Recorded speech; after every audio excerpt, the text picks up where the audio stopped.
Well, Iron Chef Detroit 2 is taking place at Easter Market on Thursday, and the chefs will be ready for a cooking showdown. That's so right. ahead of the action, things are really heating up here with the returning champion. That's right, and I'm kind of working with him right now. So the winner of last year's Doing a great inaugural, job. thank you, Iron Chef Detroit Showdown is back to defend his title. Joining us now is Chef Anthony Lombardo, Executive Chef at She-Wolf, and Erica George, Deputy Director of Cass Community Social Services. Thank you both so much for being with us. I always feel like I want to get in there and like mix. I mean, you just went How'd I right do to it? work. Yeah, because he was like doing the pepper, and I was like, can I mix it? So, Chef, talk to us about this. For those who are not familiar with She-Wolf, what kind of food do you guys serve, and what makes you really stand out on Detroit's culinary scene? Oh, wow. Thank you. She-Wolf is, we call it She-Wolf Pastificio and Bar. So pastificio means pasta factory. We take our pasta seriously at She-Wolf.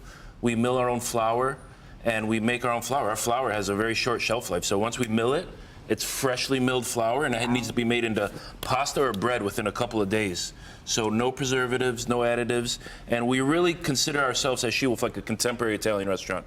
We say we're not known as like grandma's Italian American cooking. We're Italian cooking from Italy. You could lift She-Wolf up, drop it in the middle of Rome or Bologna or Milano, and it would be a contemporary successful restaurant in Italy. That's amazing. I can vouch for that because the food there is amazing. But one thing that I always walk away from She-Wolf with is just the experience of how kind the staff is, and that really makes a difference. The best compliment you can give me. Even as a chef, if you told me you had great service, I take that as a better compliment. It's amazing. But obviously this is all to benefit Cass Community Social Services, which is why we have Erica here. So Erica, talk to us about how the chefs competing really benefits Cass Community Social Services. Yeah, so at Cass, we focus on like 4 areas: food, housing, health, and jobs. And so food being a big part of what we do on a day-to-day basis.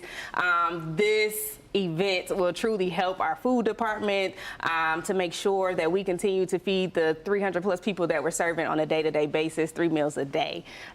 So that is how our reigning champ here There you go. and our chef Andy are going to kick this off and help us to stay supported through Cass Community Social Services. That's an incredible service. Now, speaking of food, we've got some food going on here. This is just a sample of some of the stuff you make.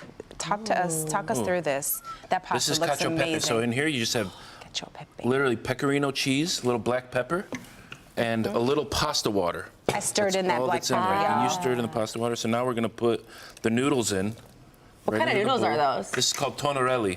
So this is a wide, kind of like a thicker spaghetti. Ooh la la. Step over. And now we're just, I like that. now we're just creaming it up. You know, all the starches and the pasta water are going to melt the cheese, and you're going to add a little bit of air by giving it a little toss. Don't worry, I won't get it on you. Kim has stars in her eyes. I know. Poor Tati's like, oh man.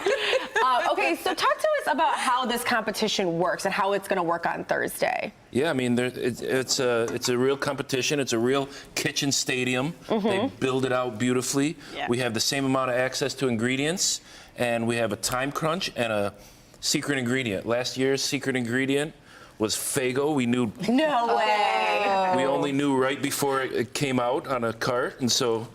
So what'd you do with the Faygo?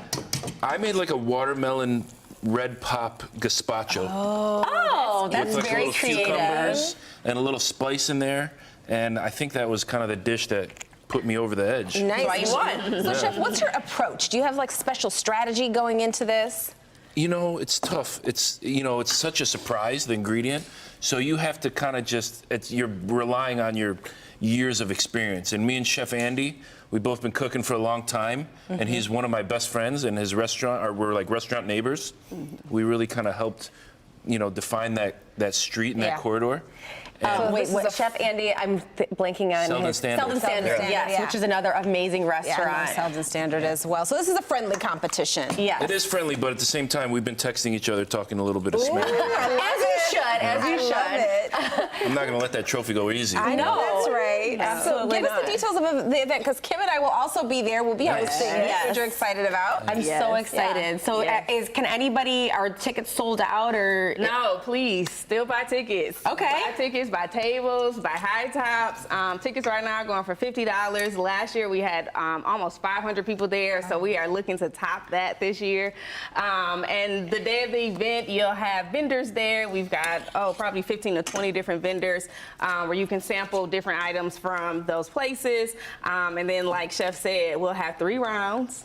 Back to back. They'll be down. battling it off, right? It's going and then down. each round has a secret ingredient that they have to add to their dish. Look at I that really presentation. want to know what the secret ingredient is, but I know you can't say. I want some of this pasta. Thank you both too. so much I for do, being I do. here. Thank you. Thank you Thank so you. I'll much. see you in a couple days, yeah. Best of luck on Thursday. Thank you. And thanks for coming in today.